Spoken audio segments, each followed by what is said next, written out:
The morning light filtered through the large windows of bloom and stems, painting everything in shades of gold and amber.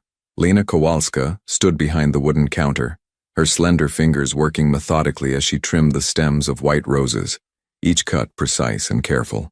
The water in the crystal vase rippled gently as she arranged each flower, turning the bouquet slowly, studying it from every angle, with the focused attention of an artist perfecting her canvas. Outside, Brooklyn was waking up. The sounds of the neighborhood drifted through the slightly open door, the rumble of delivery trucks, the chatter of early morning joggers, the distant bark of Mrs. Chen's terrier from the apartment above the bakery next door. It was a symphony Lena had grown to love over the past 3 years since she'd opened her shop on this quiet corner of Carroll Gardens. At 25, Lena had built exactly the life she'd always dreamed of. Simple, peaceful, beautiful. Her small flower shop was her sanctuary, a place where she could lose herself in the delicate architecture of petals and leaves, where every day brought the sweet perfume of fresh blooms and the satisfaction of creating something lovely for others. The shop wasn't large, just enough space for her work table, displays along the walls, and a small greenhouse attachment in the back, but it was hers, and that meant everything. She glanced at the clock. 6:15 in the morning. Most shops on the block wouldn't open for hours, but Lena preferred these quiet early moments. This was when she did her best work, when the world was still soft and unhurried, when she could arrange bouquets for the day's orders without interruption. Her phone buzzed on the counter. A text from her best friend Sophia. "Coffee later? I need to tell you about the disaster date last night." Lena smiled, typing back quickly. "Noon? I'll bring pastries from Angelo's. Can't wait to hear this one."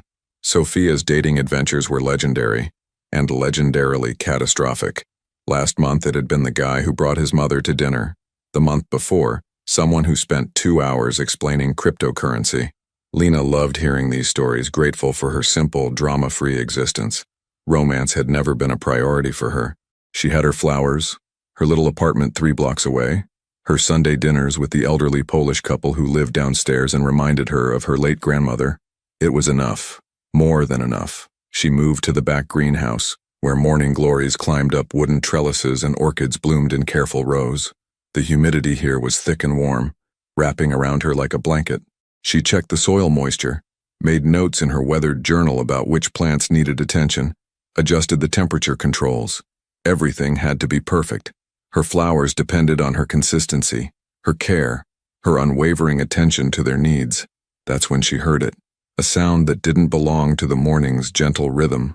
The back door, the one that opened to the narrow alley behind the shops, rattled violently. Once, twice, then a heavy thud, as if something had fallen against it. Lena froze, her hand still hovering over the African violets. Her heart began to beat faster. The back door was always locked. She rarely used it except to put out recycling. The alley was empty most of the time, just brick walls and dumpsters and the occasional stray cat. Another thud, heavier this time. Desperate. She should call someone. The police. Mr. Castellano from the deli who always looked out for her. Anyone. But her feet were already moving, carrying her toward the door almost against her will. Through the frosted glass panel, she could see a dark shape slumped against the frame. Her hand trembled as she reached for the deadbolt. "This is stupid, Lena," she whispered to herself. "This is how people get hurt in movies." But something in the way the shape moved, weakly, painfully, triggered every compassionate instinct she possessed. Someone needed help. That was all that mattered. She unlocked the door and pulled it open. A man nearly fell into her greenhouse, catching himself against the door frame at the last second. He was tall, powerfully built, wearing an expensive black suit that was torn and stained with something dark across the left side.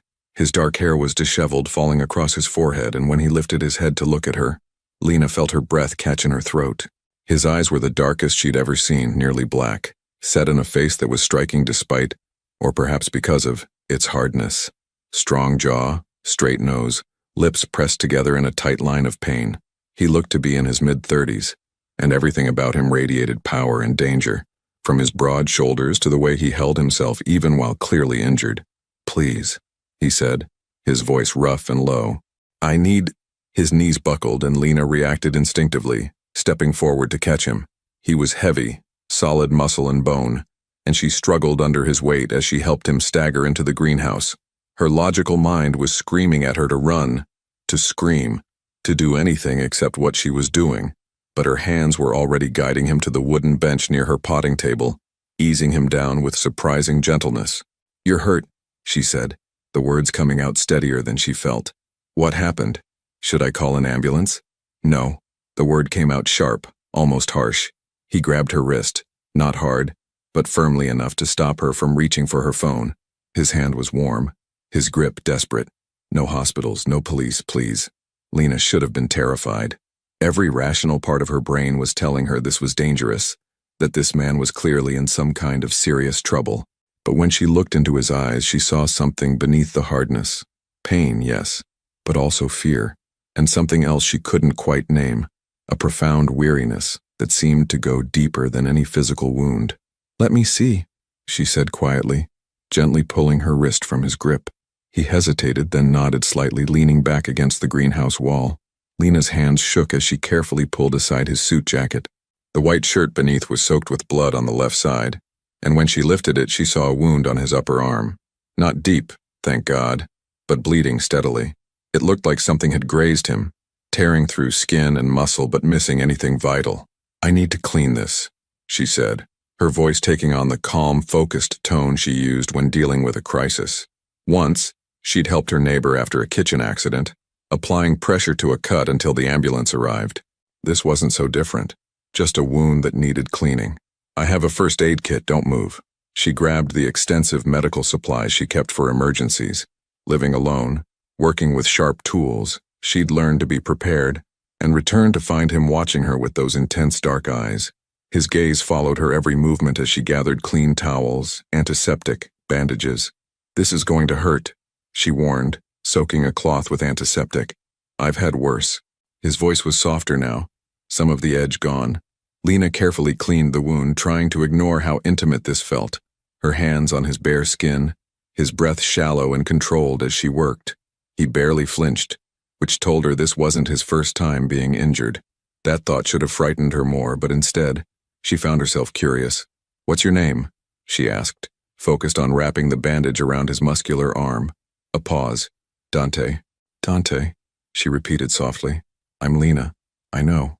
When she looked up in surprise, he added, "The sign out front. Lena's Bloom and Stems. You named it after yourself." "I did." She secured the bandage, her fingers gentle. "There. It's not professional medical care, but it should hold until you can get proper help." "Thank you." The words sounded rusty, as if he didn't say them often. They sat in silence for a moment, the early morning light growing stronger through the greenhouse glass, illuminating the rows of flowers around them. The contrast was surreal. This dangerous, wounded man sitting among her delicate orchids and roses, blood on his expensive suit, weariness etched into every line of his striking face.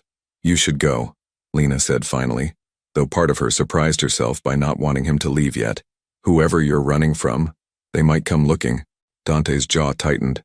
"They won't find me here, and I won't bring trouble to your door. I just needed—" He trailed off, looking around the greenhouse as if seeing it for the first time. "I needed somewhere quiet. Somewhere safe." The word sounded foreign in his mouth, as if safety was a concept he barely remembered. Lena studied him, this stranger who had crashed into her carefully ordered world. She should be afraid. She should insist he leave immediately. But something in his exhausted eyes, in the way he looked at her flowers with something almost like longing, made her hesitate. "How did you get hurt?" she asked quietly. "Business disagreement." His mouth quirked in something that wasn't quite a smile. "Nothing you need to worry about. I'm cleaning your blood off my hands. I think I'm already involved enough to worry." He looked down at her hands, still stained red despite her efforts to wipe them clean, and something flickered across his face. Regret, maybe, or shame. "I'm sorry. I shouldn't have come here. I wasn't thinking clearly. I've walked past your shop before, seen you through the window working with your flowers. You always looked so peaceful. And when I needed somewhere to go, I thought—" He didn't finish, but Lena understood. In his world of violence and chaos, her little flower shop must have seemed like another universe entirely, a place where beauty still mattered, where things grew instead of being destroyed. "How long have you been watching my shop?" she asked, and she was surprised to find she wasn't frightened by the admission. "I'm not—" He stopped, ran a hand through his dark hair. "It's not like that. I own several buildings in Brooklyn, yours included. I do occasional walkthroughs of the neighborhoods. Your shop just stood out. You're my landlord? Lena couldn't help the surprise in her voice. Technically, yes. Through a property management company. I doubt you've ever seen my name on the paperwork. That explained the expensive suit, the air of authority even while wounded. This was a man used to power, to control. Whatever business he was in, it clearly involved significant money and equally significant danger. The sun had fully risen now, and Lena knew she should be opening her shop soon. Mrs. Patterson would be by at 7:30 to pick up the arrangement for her daughter's birthday. Mr. Rodriguez needed his weekly bouquet for his wife's grave. Life continued, routine and reliable, even with a wounded stranger sitting in her greenhouse. You need to rest, Lena said, making a decision that she knew might be foolish, but felt right anyway. There's a small storage room in the back of the shop. It has a cot I sometimes use when I work late. You can stay there until you're stronger, until it's safe for you to leave. Dante stared at her as if she'd spoken in a foreign language. Why would you do that? You don't know me. You don't know what I've done, what I'm involved in. No, Lena agreed, I don't. But I know you're hurt and you're scared, even if you won't admit it. And I know that everyone deserves basic human kindness, regardless of their past. You have no idea who I am, he said, and there was a warning in his voice now. What I'm capable of. Lena met his dark eyes steadily. You're right. I don't. But I know what I'm capable of. And that's choosing to help someone in need. What you do with that help is up to you. For a long moment they looked at each other, and Lena felt something shift in the air between them. A connection she couldn't explain, shouldn't want, but couldn't deny. This man was dangerous. His world was dangerous. But beneath all that hardness she sensed something else. Something broken and lost and desperately searching for a way back to something real. Just for a few hours, Dante said finally, his resistance crumbling under exhaustion and pain. Then I'll be gone. You'll never see me again. Lena nodded, knowing somehow that this was a lie, that this moment, this choice, had set something in motion that couldn't be undone. The storage room is through there, she said, pointing to a narrow door at the back of the greenhouse. I'll check on you in a couple of hours. Try to sleep. Dante stood slowly, steadying himself against the wall. As he moved past her, he paused, and for a moment Lena thought he might say something more. Instead, he just looked at her with those unfathomable dark eyes, and she felt herself shiver despite the greenhouse's warmth. Thank you, Lena, he said quietly. You shouldn't have helped me, but thank you. Then he disappeared through the door, leaving Lena alone among her flowers, her hands still stained with his blood, her heart beating faster than it had in years. She looked down at the crimson on her palms, then at the white roses on her work table, so pure and innocent and fragile. Two worlds had just collided in her greenhouse. The world of beauty and peace she'd so carefully cultivated, and a world of darkness and danger she'd never imagined entering. And somehow, impossibly, she had just chosen to let that darkness in. Outside, Brooklyn continued its morning routine. Cars honked. People laughed. The bakery's ovens filled the air with the scent of fresh bread. Everything was normal, ordinary, safe. But in Lena's greenhouse, surrounded by blooming flowers and the lingering scent of antiseptic, everything had changed. She could feel it in her bones, in her racing heart, in the way the morning light seemed different now, sharper somehow, more alive. She washed her hands 3 times before the water ran clear, then walked into her shop to prepare for the day. But her mind kept drifting back to the storage room, to the wounded stranger resting there, to the look in his eyes when he'd said her name, Dante. She didn't know his last name, didn't know what he did or why he'd been hurt or who was after him. But she knew with absolute certainty that her quiet, peaceful life would never be quite the same again. And the strangest part, she wasn't sure she wanted it to be. When Lena checked the storage room 2 hours later, carrying a bottle of water and some pastries from Angelo's bakery, Dante was gone. The cot showed the impression of where he'd lain, and the small window she rarely opened was ajar, letting in the cool October air. He'd left as silently as he'd arrived, disappearing back into whatever dangerous world he came from.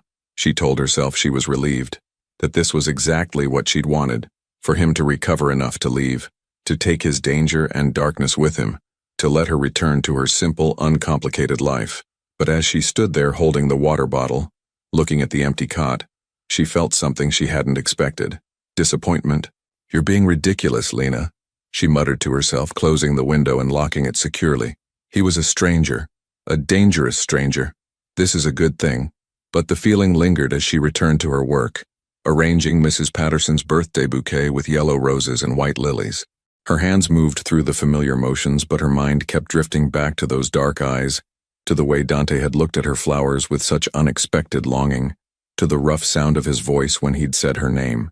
The day passed in its usual rhythm. Customers came and went. Mrs. Patterson loved her arrangement and tipped generously. Mr. Rodriguez stood quietly for a moment with his weekly bouquet before thanking her softly and leaving. A young couple ordered flowers for their upcoming wedding, their excitement infectious as they debated between orchids and peonies.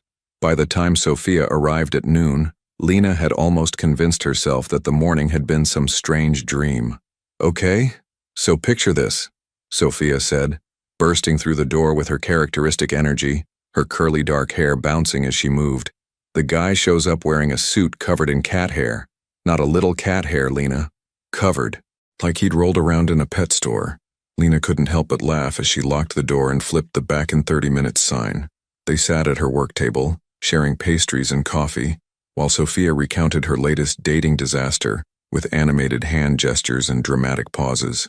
And then, he pulls out his phone and starts showing me pictures of his cats.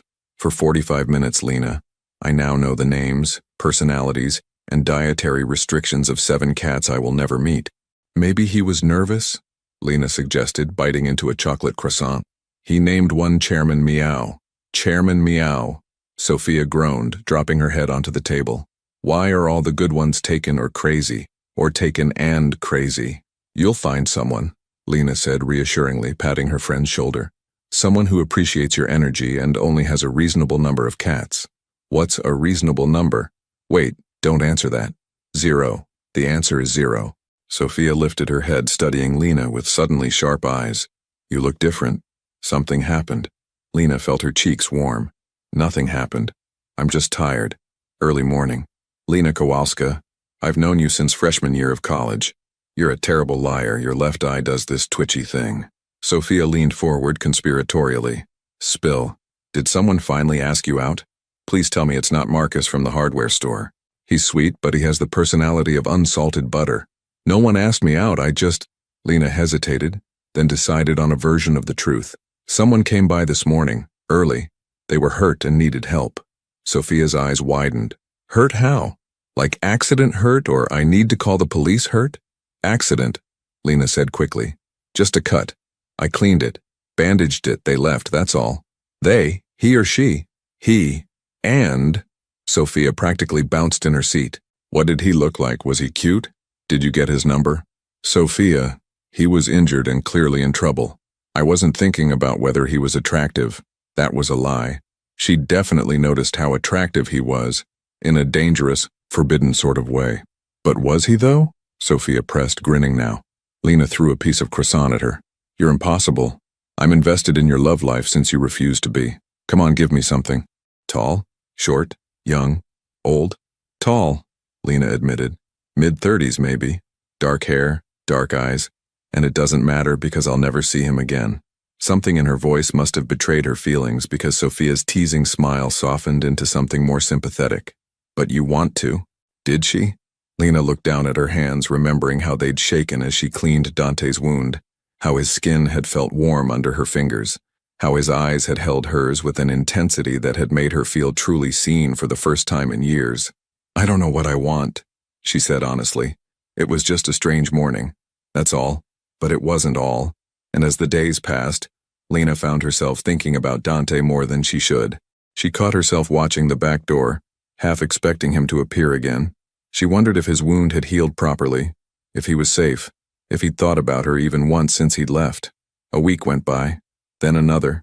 October deepened, bringing shorter days and cooler nights. Lena decorated her shop with small pumpkins and autumn flowers, bronze chrysanthemums, deep red dahlias, orange marigolds. She told herself she was being foolish, that she needed to forget about the dangerous stranger who'd stumbled into her life for a few brief hours. But forgetting proved impossible, especially when she started noticing things. Small things at first. A black luxury car parked across the street for hours, its windows too dark to see inside. The same man in a gray jacket walking past her shop multiple times a day, always glancing at her window. a sense of being watched that made the hair on the back of her neck stand up. She told herself she was being paranoid, that Dante's appearance had made her jumpy and suspicious, but the feeling persisted, growing stronger each day.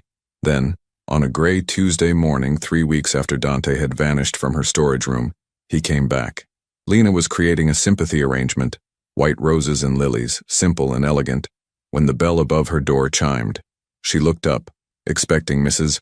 Chen coming for her weekly tulips, and instead found Dante standing in her doorway. He looked different than he remembered, still dangerous, still powerful, but more controlled now. He wore a charcoal suit that fit him perfectly, his dark hair neatly styled, his posture confident and commanding. The wound on his arm was healed, hidden beneath expensive fabric. Only his eyes were the same, dark and intense, fixed on her with that unsettling focus. For a moment, neither of them spoke. Lena's heart hammered in her chest, her hands frozen above the white roses. "Hello, Lena," he said finally, his deep voice sending a shiver down her spine. "You're better," she managed, setting down her scissors with trembling fingers. "Your arm. Thanks to you." He stepped further into the shop, and Lena was acutely aware of how the space seemed to shrink around him, how his presence filled every corner. "I came to thank you properly. What you did that morning, helping me, risking your own safety. It wasn't something I deserved. Everyone deserves basic kindness," Lena said, repeating the words she'd told him that first day. A ghost of a smile touched his lips. "Not everyone. Some of us have made choices that put us beyond kindness. I don't believe that." She met his eyes steadily, despite her racing pulse. "People can change. People can be redeemed." Can they? The question sounded genuine, as if he truly didn't know the answer. He moved closer to her work table, studying the sympathy arrangement she'd been creating. "These are beautiful. Everything here is beautiful. It's like stepping into a different world." "That's what I wanted," Lena admitted. "A place where beauty still matters, where things grow instead of—" She stopped, suddenly aware of what she'd almost said. "Instead of being destroyed," Dante finished quietly. "You're not wrong. That's exactly what my world is. Destruction, power, control. No room for something as fragile as a flower." He reached out, almost touching a white rose, then pulled his hand back as if afraid he might damage it. "Or someone as good as you." "You don't know me," Lena said. "I'm not particularly good, I'm just, ordinary. You threw away your safety to help a stranger bleeding in your greenhouse. You gave me shelter when you should have called the police. That's not ordinary, Lena. That's extraordinary."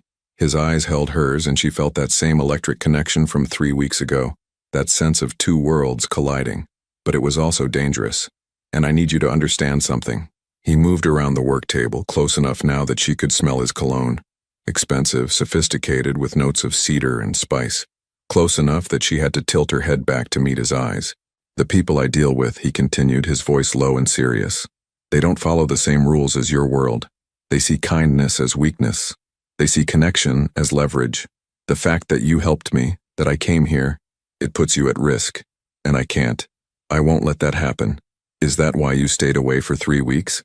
Lena asked, surprising herself with her boldness. "To protect me?" "Yes, and I should have stayed away permanently. But He paused, something vulnerable flickering across his hard features. "I couldn't stop thinking about this place. About you. About how you looked at me like I was still human, still worth saving." Lena's breath caught. "You are human, Dante. Whatever you've done, whatever your business involves, you're still human. You have no idea what I've done." His voice was rough now, almost harsh. "The decisions I've made, the things I've overseen. If you knew, you wouldn't look at me the way you're looking at me right now. How am I looking at you? Like you see something good, something worth redemption." He took a step back, as if physically distancing himself from the possibility. "But I didn't come here for absolution. I came to warn you. There are people who've noticed my unusual behavior. Coming here that morning was reckless. Returning now is even more reckless. You need to be careful. If anyone asks about me, anyone at all, you tell them nothing. You've never seen me. We've never spoken. Do you understand?" Fear crystallized in Lena's chest. "Are you saying I'm in danger?" "I'm saying that I've brought danger to your door, and I'm trying to minimize it." His jaw tightened. "I have people watching your shop. You won't see them, but they're there. If anything seems wrong, anyone threatening you, following you, anything at all, you call this number." He pulled a card from his pocket and placed it on her work table, Plain white, just a phone number, no name. Someone will answer immediately. Lena stared at the card, reality crashing down around her. This wasn't a romantic story. This was real danger, real consequences. She'd invited darkness into her sanctuary, and now she had to live with that choice. "I'm sorry," Dante said quietly, and the regret in his voice was palpable. "I'm sorry I came here that morning. I'm sorry I came back today. I'm sorry for dragging you into my world even at its edges. You deserve better than this." He turned to leave, and Lena's hand shot out instinctively, catching his arm. He froze at her touch, his muscles tensing beneath the expensive fabric. "Don't apologize for being human," she said firmly, "for needing help when you were hurt, for wanting to see something beautiful in a dark world. Those things don't make you weak, Dante. They make you alive." He looked down at her hand on his arm, then slowly, carefully covered it with his own. His hand was warm, strong, and surprisingly gentle. "You should be afraid of me. Maybe, but I'm not." And she realized it was true. Despite everything, the danger, the warnings, the obvious connection to violence, she wasn't afraid of him. Afraid for him, perhaps. Afraid of what his world might do to them both, but not of the man himself. "You should be," he repeated, but he didn't pull away from her touch. They stood like that for a long moment, connected by her small hand on his arm, his larger hand covering hers, the autumn light filtering through her shop windows and casting everything in shades of amber and shadow. Around them, the flowers bloomed in silent witness, the roses and lilies, the chrysanthemums and dahlias, all the beauty Lena had worked so hard to cultivate. "I should go," Dante said finally, but he still didn't move. "Yes," Lena agreed, but she didn't release his arm. "Lena!" The bell above the door chimed loudly, shattering the moment. They sprang apart as Sophia burst into the shop, bags of takeout Thai food in her hands, already talking before she'd fully entered. "Okay, so I know it's not noon yet, but I had a cancellation and I'm starving and I got that pad thai you love." She stopped abruptly, seeing Dante, her eyes going comically wide. Oh, I'm interrupting. I'm totally interrupting. Hi, I'm Sophia, Lena's friend, just delivering lunch, which I can leave, right here, and go, immediately." "It's fine," Lena said quickly, her cheeks burning. This is Dante. He was just leaving." Dante finished smoothly, his professional mask sliding back into place effortlessly. "It was good to see you again, Lena. Thank you for your help with the flowers." He nodded politely to Sophia. "Nice to meet you." He walked toward the door with controlled grace, but just before he left, he glanced back at Lena one last time. In that look, she saw everything he hadn't said. The warning, the regret, the undeniable pull between them that neither wanted, but both felt. Then he was gone, the bell chiming softly behind him. Sophia stood frozen for a full 3 seconds before exploding. "That's the guy. The injured stranger from 3 weeks ago. Lena. He looks like he walked out of a cologne commercial. The dangerous, expensive kind where they're on a yacht or in a mansion or something." Sophia. And the tension. "Oh my God, the tension. I felt like I needed to leave my own friend's flower shop because you two were basically having an entire conversation with your eyes. What is happening? Who is he? Why does he look like he could buy this entire block?" "It's complicated," Lena said weakly, picking up the card Dante had left and slipping it into her pocket. "Complicated is his middle name. I guarantee it." Dante complicated gorgeous face. Sophia set down the Thai food and grabbed Lena's shoulders. "Okay, real talk. Is he dangerous? Like, should I be worried about you dangerous?" Lena thought about the warning, about the watchers she couldn't see, about the careful way Dante had told her to deny knowing him. "Maybe. Yes, I don't know. That's not reassuring." "I know." Lena sank onto the stool behind her counter. "But Sophia, when he looks at me, I feel like he sees me, really sees me. Not just the florist who makes pretty arrangements, not just the quiet girl who lives alone and doesn't cause trouble. He sees something more." "And what do you see when you look at him?" Lena was quiet for a long moment, thinking about Dante's eyes, about the weariness and regret she'd glimpsed beneath his controlled exterior, about the way he'd touched her roses like they were precious and fragile. "I see someone who's lost. Someone who's made terrible choices and doesn't know how to find his way back. Someone who's given up on redemption, but desperately wants it anyway." Sophia sat down beside her, her usual energy subdued. "Lena, honey, you can't save everyone, especially not dangerous, mysterious men who show up bleeding at your back door. I'm not trying to save him. I don't know what I'm doing. but I can't stop thinking about him. Have you considered that might be exactly what he wants? Dangerous men are often very good at making you think about them. It's not like that, Lena protested, though she wasn't entirely sure. Was Dante manipulating her, using her kindness as a way into her life, or was the connection between them real, this sense that they'd both found something unexpected in each other? That night, alone in her apartment, Lena pulled out the card Dante had left. Just a phone number, stark black digits on white cardstock. A direct line to his world, to danger, to complications her simple life had never contained. She should throw it away, forget about him, return to her routine of flowers and coffee dates and quiet evenings reading on her couch. Instead, she placed it in her nightstand drawer, next to a pressed rose from her first day opening the shop. A reminder of beauty. And now, a reminder of something else. Something dangerous and impossible and utterly consuming. 3 days later, Lena was closing her shop at dusk when she noticed the black car again. This time it wasn't just parked across the street. It was moving slowly, keeping pace with her as she walked the 3 blocks to her apartment. Her heart began to race. She thought about the card in her purse, about Dante's warning. She reached for her phone just as the car stopped and the back door opened. But it wasn't Dante who stepped out. It was someone else. Someone whose smile was cold and whose eyes held no warmth whatsoever. Lena Kowalska, the man said, his voice smooth and threatening. We need to talk about your friend. The man who stepped out of the black car was shorter than Dante, but no less intimidating.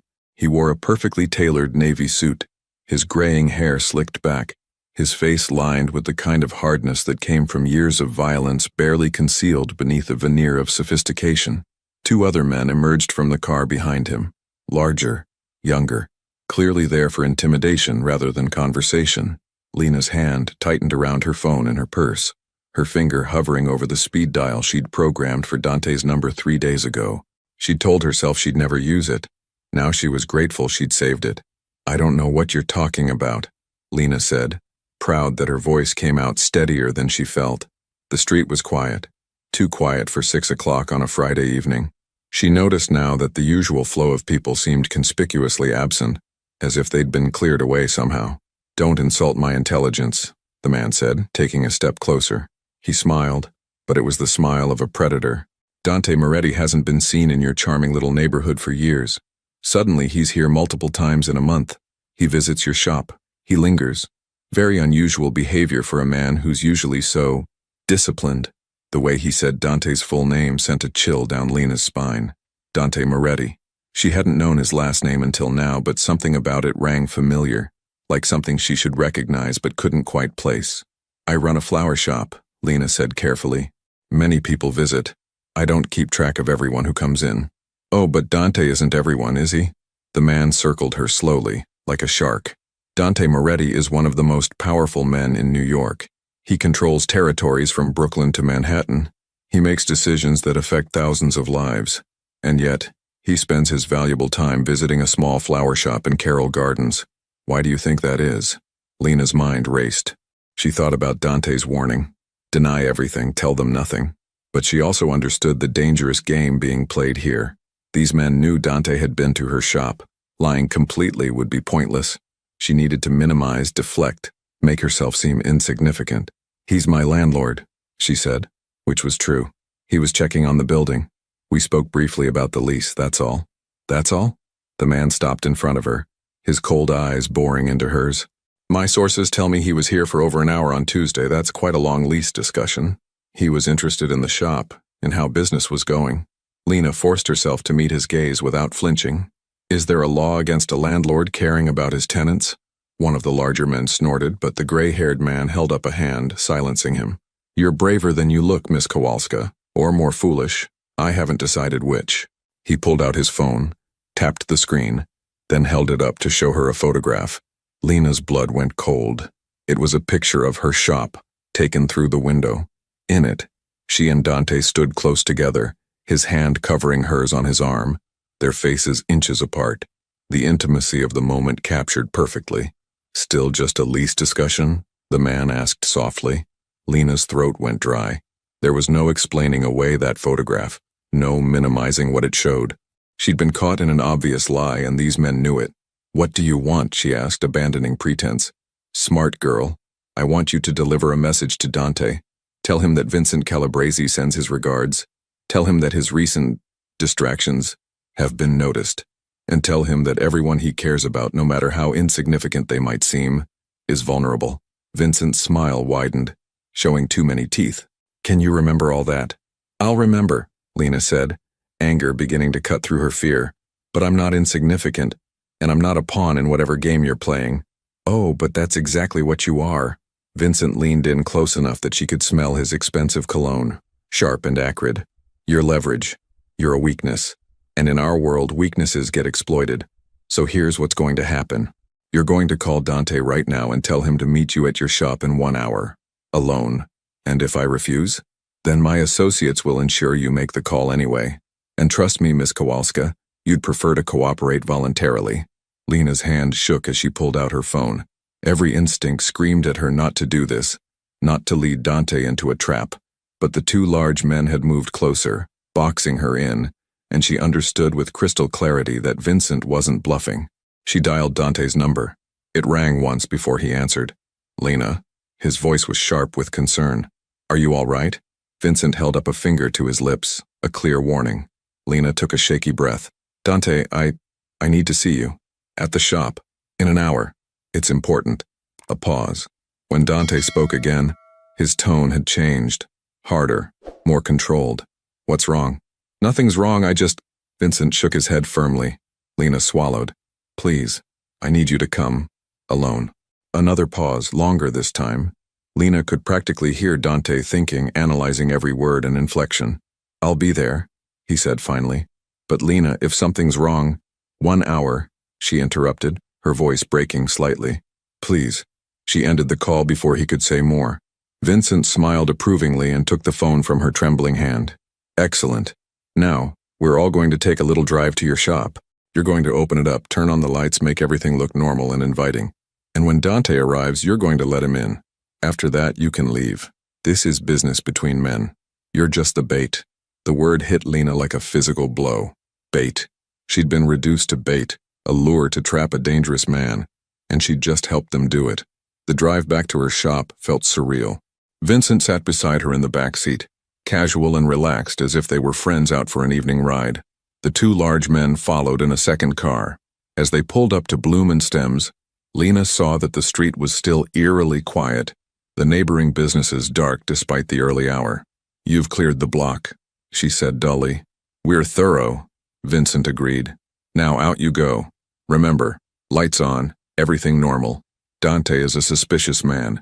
If anything seems off, he won't come in. And if he doesn't come in, we'll have to get creative about drawing him out. I'd hate for your lovely shop to become collateral damage. The threat was clear. Lena unlocked her shop with numb fingers, turned on the warm overhead lights, even lit the candles she usually saved for evening events. Her sanctuary, her safe space, had been turned into a trap. Vincent positioned himself in the back greenhouse, hidden from the front windows. The two large men waited in the storage room where Dante had once rested. They moved with practiced efficiency, clearly experienced in setting ambushes. Remember, Vincent called softly as Lena stood behind her counter, trying to look natural. When he arrives, you let him in. You exchange pleasantries. Then you excuse yourself. Say you need to get something from the back. Leave through the rear door. My men will make sure you're safely away before things get complicated. You're going to hurt him, Lena said, her voice hollow. We're going to have a conversation. What happens after that depends entirely on Dante's willingness to be reasonable. Vincent checked his watch. 20 minutes. I suggest you compose yourself. You look terrified, and that will make him suspicious. Lena tried to steady her breathing, tried to make her hands stop shaking.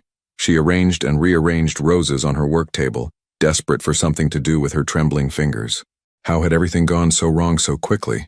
3 weeks ago, her biggest concern had been whether she'd ordered enough tulips for autumn arrangements. Now she was trapped in a nightmare she couldn't escape. The minutes crawled by with agonizing slowness. Lena watched the street through her window, dreading and desperately hoping for Dante's arrival in equal measure. Part of her wanted to warn him, to somehow signal the danger. But Vincent's cold eyes watched her from the greenhouse, and she knew any warning would be her last act. Then she saw him. Dante approached on foot, moving with that controlled grace she remembered. He wore dark jeans and a leather jacket, dressed down from his usual suits but no less imposing. As he got closer, Lena could see his face. Alert, focused, his dark eyes scanning everything, missing nothing. He knew. Somehow he knew this was a trap, but he came anyway. The realization hit Lena with devastating force. Dante knew this was dangerous, knew he was walking into a setup, but he came because she'd asked him to, because he thought she needed him. He opened the door, the bell chiming cheerfully, such a normal sound in such an abnormal moment. His eyes found hers immediately, and she saw the questions there, the concern, the readiness for violence. "Lena," he said carefully, stepping inside but not moving away from the door. "You said you needed to see me." She opened her mouth, trying to form words that would warn him without being obvious. But before she could speak, Vincent emerged from the greenhouse, slow clapping echoing through the shop. "Bravo, Dante. I wondered if you'd actually be foolish enough to walk in here. Love does make fools of even the smartest men, doesn't it?" Dante's expression didn't change, but Lena saw his body tense, saw his weight shift subtly into a fighting stance. "Vincent, I should have known you'd involve an innocent woman in your petty power plays." "Petty?" Vincent laughed. "You've been distracted, Dante. Missing meetings, making uncharacteristic decisions. The families are concerned. They think you're going soft. And when a man in your position goes soft, it creates opportunities." The two large men emerged from the storage room, effectively blocking the back exit. Dante was surrounded, and Lena stood frozen behind her counter, horrified at what she'd helped orchestrate. "Let her leave," Dante said, his voice deadly calm. "This is between us. She has nothing to do with our business." "Oh, but she has everything to do with it. She's the distraction, she's the weakness." Vincent pulled out a gun, sleek, black, terrifying in its casual appearance. He didn't point it at anyone, just held it loosely, a reminder of the power he wielded. "The question is, what are you willing to sacrifice for her?" "Don't," Lena said, finding her voice finally. "Dante, don't give him anything. I'm not worth—" "You are," Dante interrupted, his eyes never leaving Vincent. "You're worth more than any deal, any territory, any amount of power. So here's what's going to happen, Vincent. You're going to put down that weapon and walk away. You're going to forget about Lena, forget about this shop, forget about using innocent people as leverage. And in return, I won't destroy everything you've built over the past 20 years. Vincent's smile faltered slightly. "You're not in a position to make threats, aren't I?" Dante's voice was soft, dangerous. "You think I came here unprepared? You think I didn't know this was a setup the moment Lena called me?" Her voice was wrong. The words were wrong. Everything about that call screamed trap. He took a step forward, and despite being outnumbered and unarmed, Vincent's men shifted nervously. "I came anyway because I needed to see her, to make sure she was safe, but I didn't come alone." As if summoned by his words, the shop's lights suddenly cut out, plunging everything into darkness. Lena heard movement, shouts, the sound of something heavy hitting the floor. She crouched behind her counter, her heart hammering, unable to see what was happening but hearing everything. The controlled violence, the brief struggle, Vincent's cursing. Then the lights flickered back on. Dante stood in the center of her shop, breathing hard but apparently unharmed. Vincent's gun was on the floor, kicked far away. The two large men were being held by four others, clearly Dante's people, who'd somehow entered during the blackout. Vincent himself was on his knees, his earlier confidence completely gone. "You were saying something about power plays?" Dante said coldly. "Let me be absolutely clear, Vincent. You threatened someone under my protection. You used her to get to me. That kind of disrespect can't be tolerated.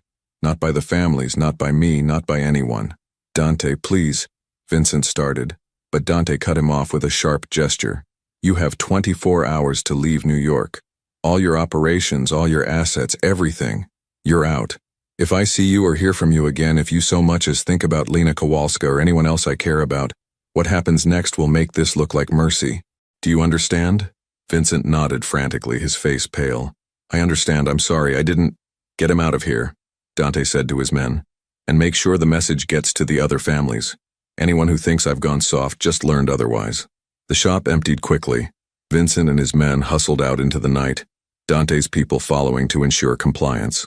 Suddenly it was just Lena and Dante in the flower shop, surrounded by roses and the lingering scent of fear. Lena stood on shaking legs, her back pressed against the counter. "I'm so sorry. He forced me to call you. He said he'd hurt the shop. Hurt me if I didn't—" "I know." Dante crossed to her in 3 quick strides, his hands gentle as they cupped her face. tilting it up so he could examine her. Did he hurt you? Did any of them touch you? No, they threatened. They scared me. But they didn't hurt me. Tears were streaming down her face now, the fear and adrenaline finally breaking through. I led you into a trap. I brought you here knowing it was dangerous. You saved my life by making that call. His thumbs brushed away her tears with surprising tenderness. The way you said my name, the specific words you used, you were trying to warn me. And you did. That gave me time to prepare, to position my people. If you'd tried to be clever, tried to hide what was happening, I might have walked in blind, but you trusted me to understand. And I did. I put you in danger. No, I put you in danger by involving you in my world at all. This is my fault, Lena. All of it. From the moment I came to your shop 3 weeks ago, I've been putting you at risk. Vincent was right about one thing. You're my weakness. And in my world, weaknesses get exploited. He started to pull away, but Lena grabbed his jacket, holding him close. Don't you dare walk away right now. Don't you dare use this as an excuse to disappear for my protection or my own good. I'm not a child, Dante. I make my own choices, and I choose. The front window exploded. Lena didn't have time to scream, didn't have time to process what was happening. One moment she was holding Dante's jacket, the next she was on the floor with his body covering hers, protecting her from the shower of glass raining down around them. She heard the sound a split second later. A gunshot, then another. Someone was shooting at them from the street. Stay down, Dante ordered, his body a shield over hers. He had a gun now. Where had he gotten a gun? And was returning fire through the broken window. This wasn't supposed to happen. Vincent was gone. The danger was over. But clearly someone else had decided to take their shot while Dante was distracted. More gunfire. Lena pressed her face against the cool floor of her shop, Dante's weight solid and protective above her. She could smell gunpowder and blood and the sweet scent of crushed flowers. Her beautiful roses trampled in the violence. Her sanctuary destroyed. Then, in the brief pause between shots, Lena heard Dante grunt in pain. No, she whispered, twisting under him to see his face. Blood was seeping through his jacket, spreading across his shoulder. No, Dante, you're hit. It's fine. Stay down. His voice was strained but controlled. He fired 3 more shots, and the shooting from the street stopped. Silence fell, thick and terrible. Lena's hands were shaking as she pressed against his wound, trying to stop the bleeding. You're not fine. You need a hospital. What I need is for you to be safe. He managed to sit up, wincing as the movement pulled at his injury. His face was pale, his breathing shallow. My people will be here in minutes. They'll clean this up. They'll make sure you're protected. But Lena, you need to understand what this means. Tonight was a message. Vincent might have been the messenger, but there are others who see you as my weakness now. Others who'll try to use you against me. So what are you saying? That I should pretend I don't know you? That I should go back to my simple life and forget any of this happened? Lena's voice rose, anger cutting through her fear. It's too late for that, Dante. They already know about me. The damage is already done.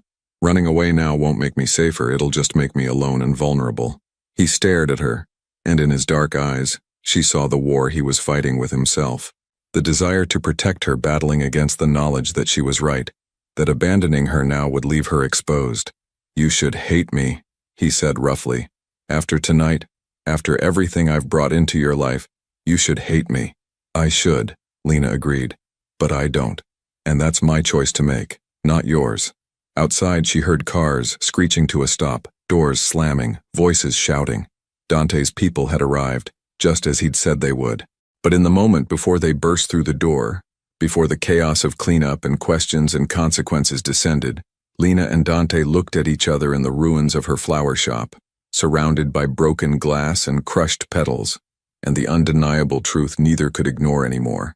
They were bound together now, by danger, by choice, by something neither of them fully understood, but both felt with devastating intensity. Whatever came next, there was no going back to the way things were. The innocent florist and the dangerous mafia boss had crossed a line that couldn't be uncrossed. And in Dante's eyes, for the first time, Lena saw not just darkness and regret, but something else. Hope. Fragile and impossible and terrifying, but hope nonetheless. The safe house was nothing like Lena expected. She'd imagined something dark and fortress-like, all concrete walls and barred windows. Instead, it was a beautifully restored farmhouse in upstate New York. surrounded by acres of quiet woods painted in autumn colors. The October sun filtered through tall windows, casting warm light across hardwood floors and comfortable furniture that looked lived in rather than staged. "It belonged to my grandmother," Dante said quietly as one of his men, a surprisingly gentle giant named Marco, helped him inside. His shoulder was bandaged now, the bullet removed by a private doctor who'd arrived at Lena's shop within 20 minutes of the shooting. "She left it to me when she died. It's one of the few places connected to my name that's actually peaceful." Lena followed them in, still in shock from the night's events. Her shop was closed indefinitely, the front window boarded up, police tape across the door. Dante's people had handled everything with efficient precision. Statements given, stories coordinated, evidence cleaned. To the outside world, it looked like a random act of violence, a stray bullet from a street altercation. No mention of mafia bosses or power struggles or innocent florists caught in the crossfire. Sophia had called 17 times. Lena had finally answered, keeping her voice steady as she explained she was taking a few days away after the random shooting had rattled her. Sophia had wanted to come immediately, but Lena had talked her down, promising she was safe, that she just needed time to process. The lies tasted bitter on her tongue. "The bedroom upstairs is yours," Dante said, wincing as Marco helped him onto the living room couch. "You'll be safe here. I have people positioned around the perimeter. Nobody gets within a mile without us knowing." "What about you?" Lena asked, nodding at his injured shoulder. "Where will you sleep?" "Here is fine. I've slept in worse places." "You're injured. You need a proper bed." She crossed her arms, summoning strength she didn't know she had left. "I'll take the couch. You take the bedroom." Marco, who'd been preparing to leave, paused at the door with a barely suppressed smile. Dante noticed and shot him a warning look. "I'll be outside if you need anything, boss." "Miss Kowalska." Marco nodded respectfully and disappeared. Alone now, Lena and Dante faced each other across the cozy living room. The domesticity of the moment felt surreal after the violence of hours before. Dante sitting on a couch that had probably hosted countless family gatherings. Lena standing in a farmhouse kitchen that smelled faintly of cinnamon and old wood. Two people from impossible worlds, thrown together by circumstances neither could control. "You should rest," Dante said finally. "It's been a traumatic night. So should you. But neither of us will we?" Lena moved to the kitchen, finding it surprisingly well stocked. "When was the last time you ate?" "I don't remember." "Then I'm making food. Don't argue." She opened cabinets, finding pasta, canned tomatoes, herbs. Her hands moved automatically through the familiar motions of cooking. Something normal, something grounding. "My grandmother taught me how to make pasta sauce from scratch. She said food was love made visible. That feeding someone was the most basic form of caring." She felt rather than saw Dante watching her as she worked. The silence between them wasn't uncomfortable, but it was heavy with unspoken words, with questions neither knew how to ask. "Why did you jump in front of me?" Dante asked suddenly. "When that gun fired, you threw yourself between me and the bullet. Why?" Lena's hands stilled over the pot. That moment was burned into her memory. The glint of metal in the streetlight, the instinctive surge of terror, her body moving before her mind could process what she was doing. She'd thrown herself at Dante, pushing him aside, feeling the bullet's wind as it passed where his head had been milliseconds before. "I don't know," she said honestly. I couldn't let you die. The thought of it, of you being gone, it was unbearable. So I moved. You could have been killed. So could you." She turned to face him, wooden spoon still in hand. "And for some reason that mattered more to me than my own safety. Don't ask me to explain it logically, Dante. I can't. All I know is that in that moment, your life felt more important than mine." His expression was unreadable, but his eyes, those dark, intense eyes, held something she'd never seen before. Vulnerability. Raw, honest vulnerability. "No one's ever done that for me before," he said quietly. "Put themselves in danger for my sake. People fear me, respect me, obey me, but protect me, risk themselves for me. That doesn't happen in my world. Maybe your world is smaller than you think." Lena turned back to the stove, stirring the sauce. "Maybe you've surrounded yourself with people who see your power instead of your humanity. But I see you, Dante. Not the mafia boss. Not the dangerous man everyone fears. I see the person underneath all that. The one who looks at flowers like they're miracles. The one who came back to my shop even though he knew it was dangerous. The one who's been carrying so much weight for so long that he's forgotten what it feels like to be cared for, simply for being himself." The silence stretched longer this time. When Lena finally plated the pasta and brought it to the coffee table, sitting beside Dante on the couch, she saw that his eyes were bright with unshed tears. "I don't deserve you," he said, his voice rough. "Probably not," Lena agreed, handing him a fork. "But that's not really the point, is it? Deserve doesn't factor into how we feel. It just is." They ate in silence, and Lena watched Dante's face gradually soften as the food and warmth worked their simple magic. Here, in his grandmother's house, away from the violence and power struggles, he looked different. Younger, somehow.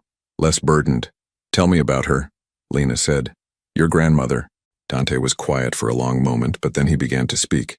"She was the only person in my family who tried to keep me out of this life. My father was already deep in it.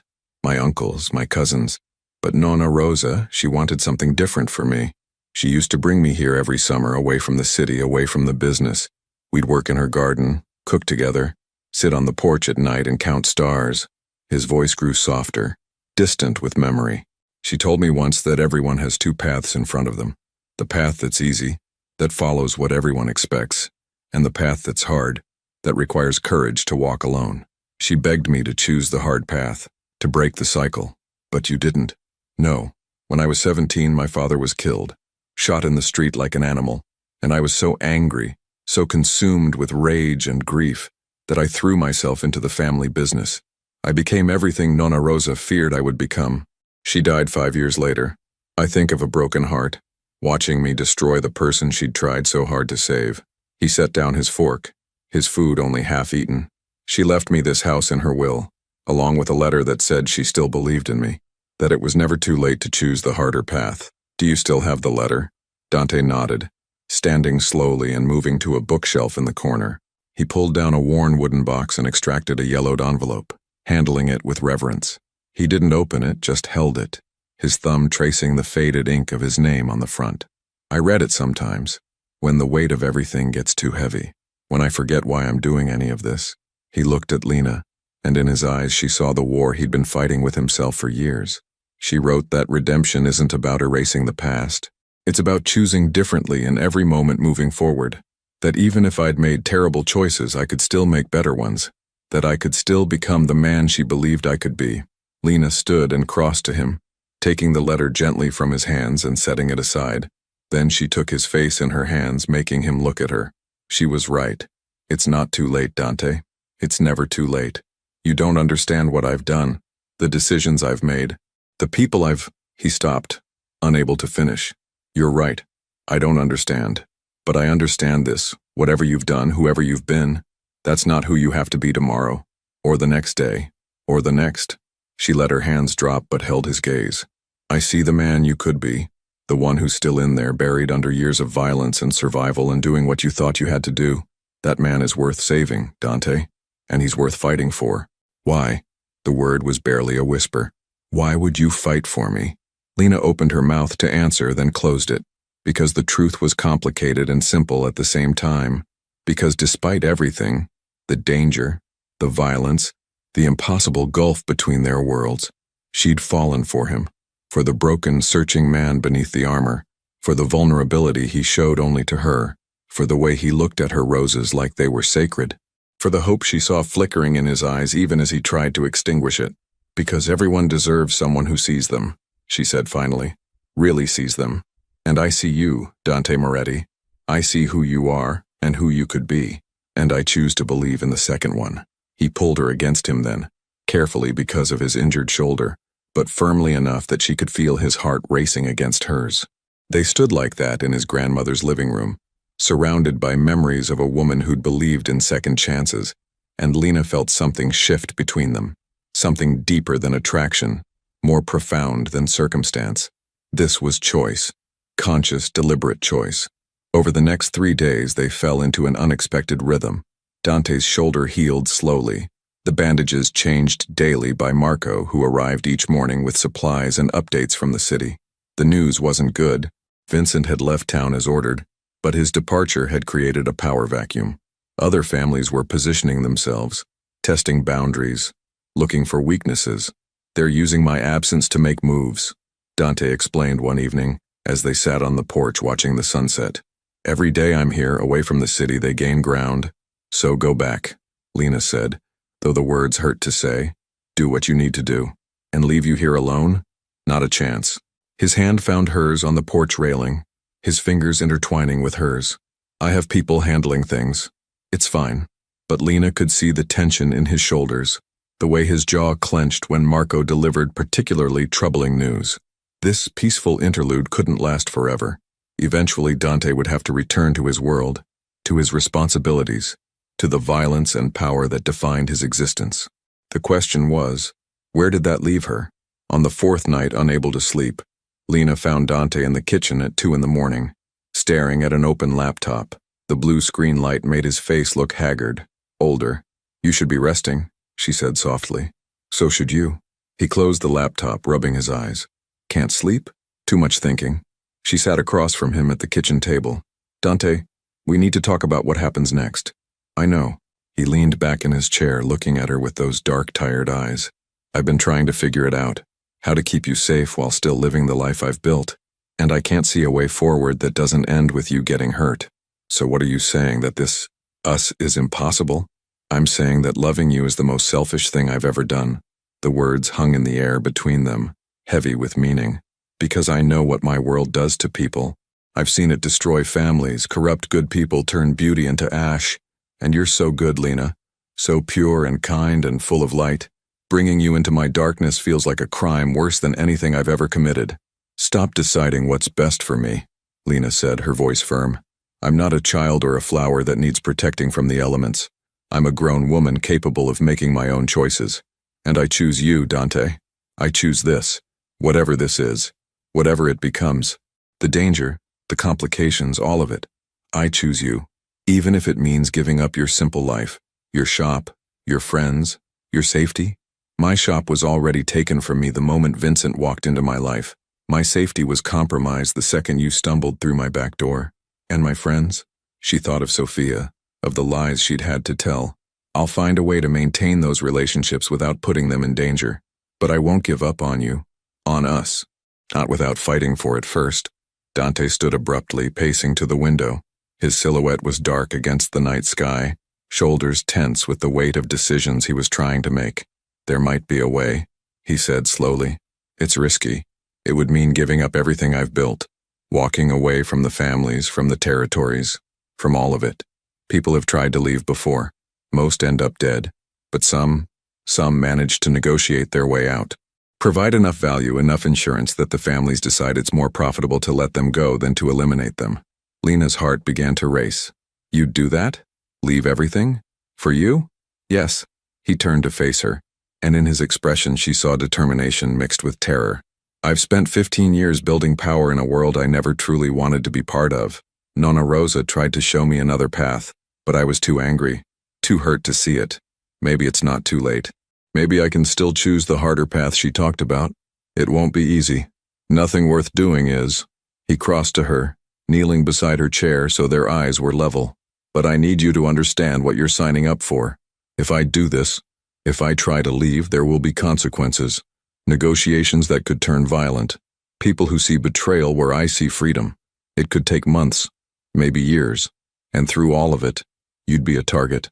A way to control me, to hurt me, to force me back in line. I understand. Do you? Really? His hands gripped hers almost desperately.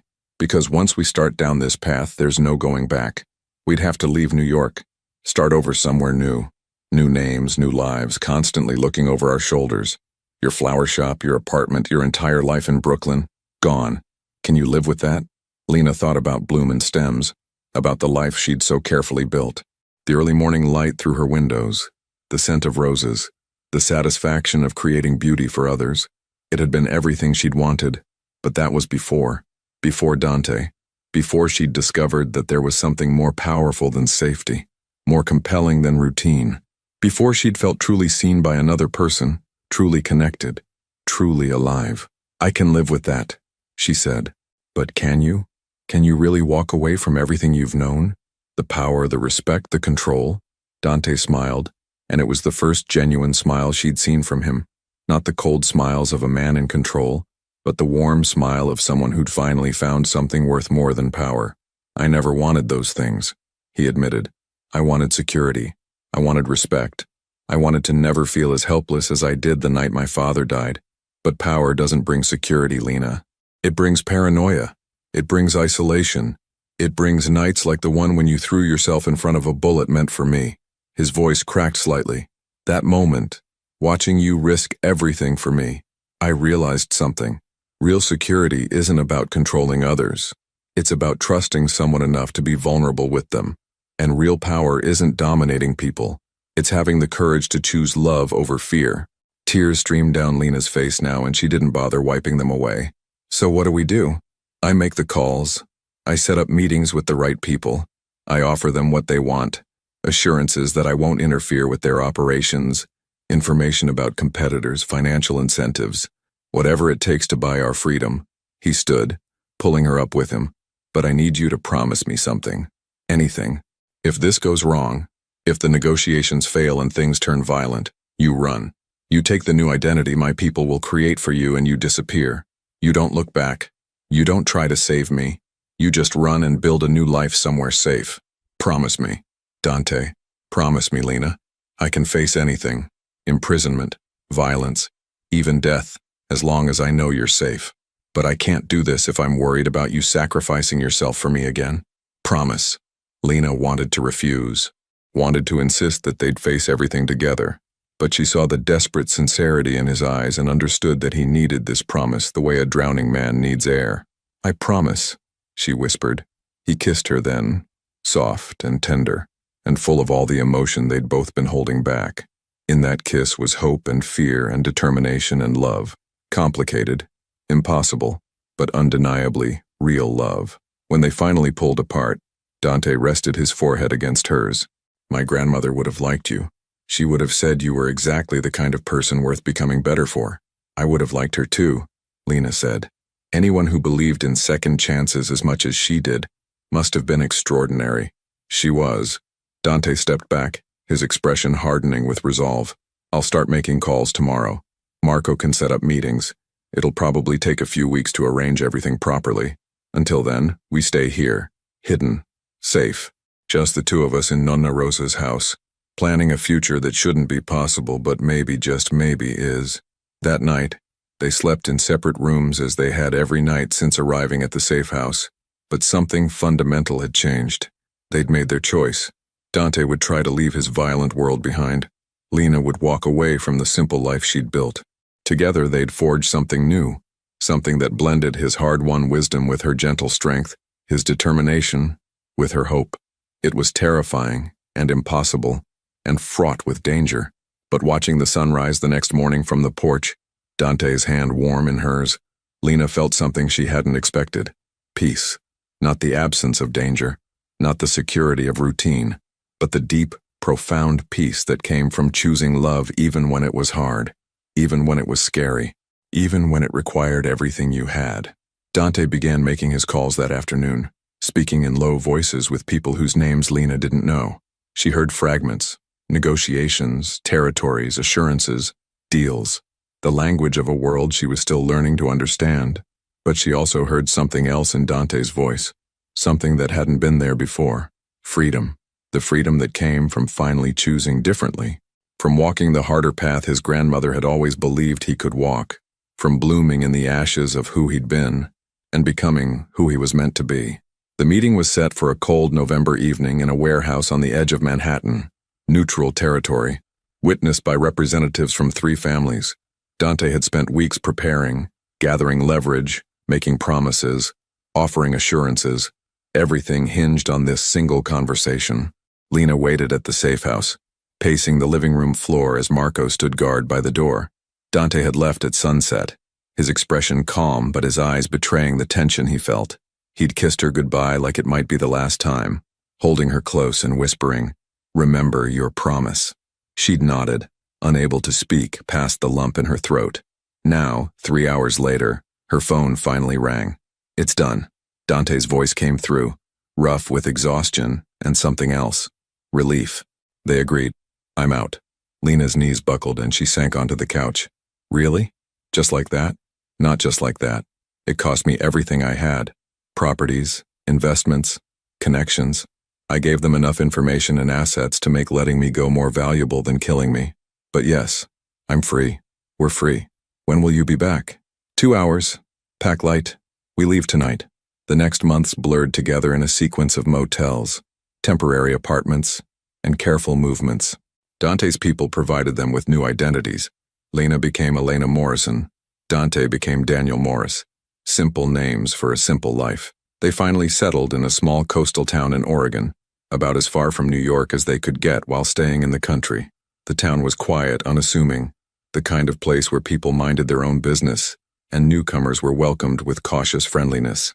6 months later, the morning sun streamed through the windows of Morrison's Blooms, catching dust motes in its golden light.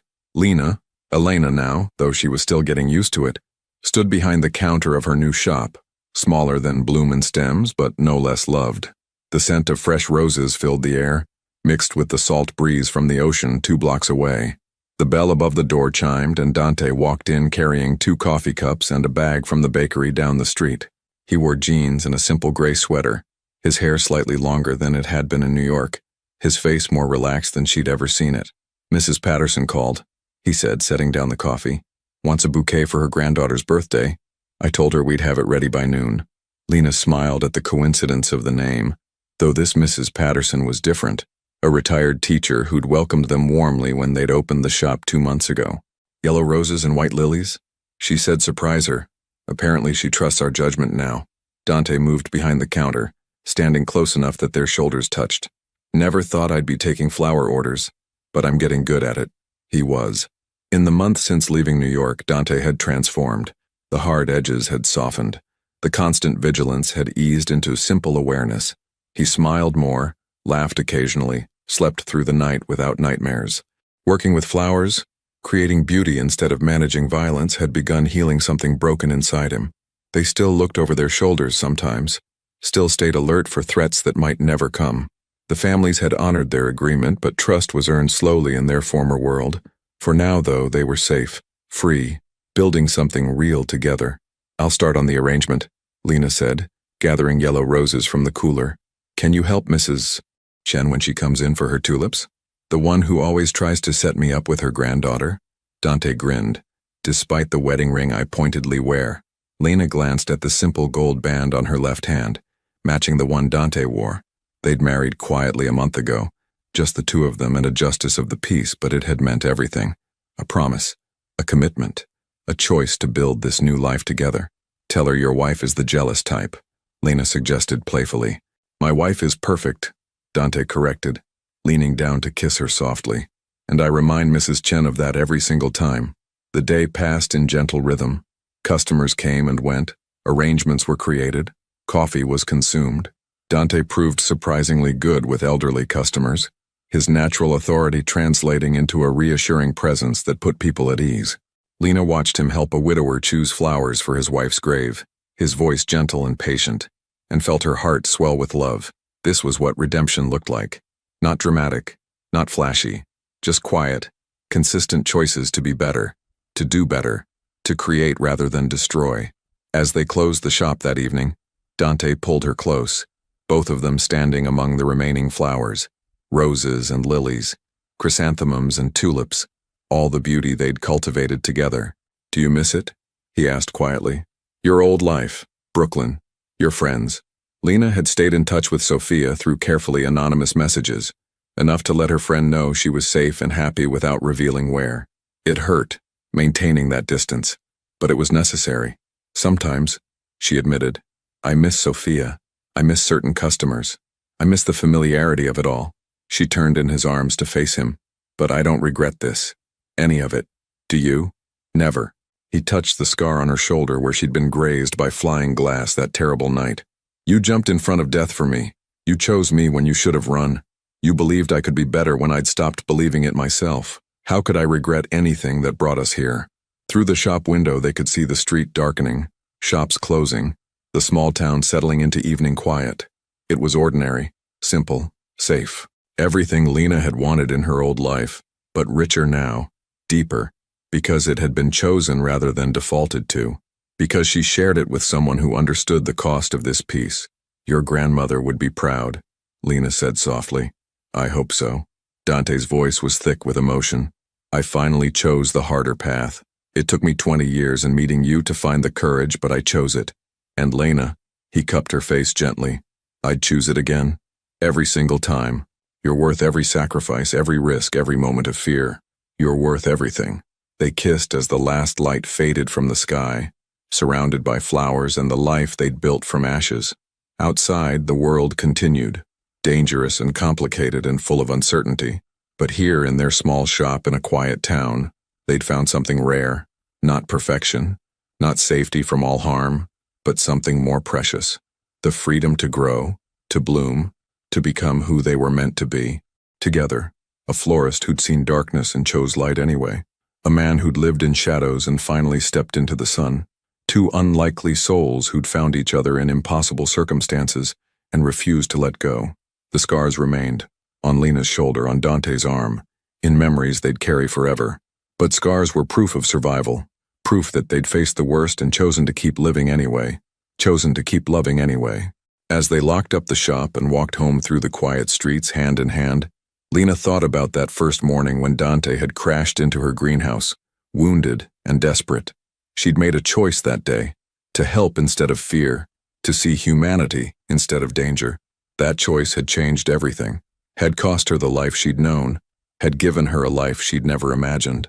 And looking at Dante beside her, seeing the peace in his expression, the hope in his eyes, the gentle way he held her hand like she was something precious, Lena knew she'd make that same choice again. Love was always a risk, always a leap into the unknown. But some risks were worth taking.